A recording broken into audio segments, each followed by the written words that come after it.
Ak sa chcete dozvedieť viac o Táni Pauhofovej, tak počúvajte rannú show Fan Rádia aj teraz. Si pripadala byť nesympatické dieťa a deti ti robili zlé a mňa zaujíma, že či si už teda sympatickejšia? Trošičku.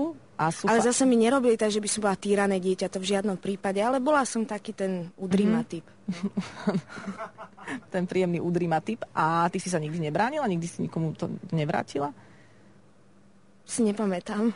Fakt ja si pamätám, ako keď som niekoho kopla napríklad. Ale kopla som aj ja späť, ale to už bolo potom, áno, v rámci nejakej obrany. Keďže si bola teda v kolektíve tak nejak zaradená, ako si bola, nemala si potom problém do rôznych ďalších kolektívov vstúpiť s nejakou sebavedomejšou nohou?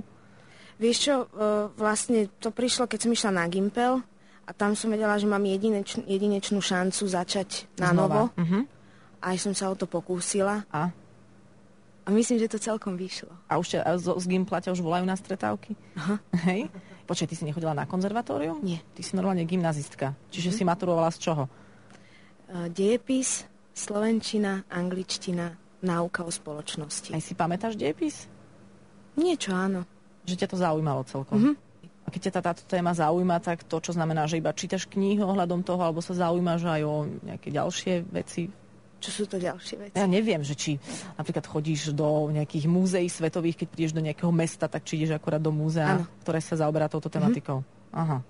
Ale ak sa ma chceš opýtať prečo, tak neviem. Nevieš? Neviem. No, zaujíma ma to už dosť dlho, zo pár rokov a mám takú potrebu o tom vedieť, ale zatiaľ je taká iracionálna tá potreba. Možno keď budem mať tých 30... A už budeš dospelá? A budem dospelá, tak budem vedieť prečo. A chystáš sa v prípade, že budeš teda už konečne dospelá a budeš mať 30, urobiť aj niečo také závažné, že si kúpiš fakt nejaký kostýmček alebo neviem čo. No tak ja som to tak akože rátala som s tým ešte pred pár rokmi, že keď budem mať 30, že budem taká akože femme fatale. Akurát potom som zistila v poslednej dobe, že ja neviem, čo to veľmi obnáša.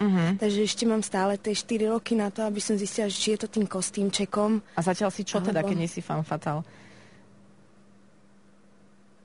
To je strašne ťažké o sebe povedať, že čo si. No bola si škriatok, to hej? Bola som škriatok, hej. A chceš ísť do fázy femme fatale. Medzi tým musí byť niečo medzi. To si teraz. Teraz som v období tvorby a pretvárania sa zo škriatka na femme fatale. Tak to je veľmi náročná funkcia.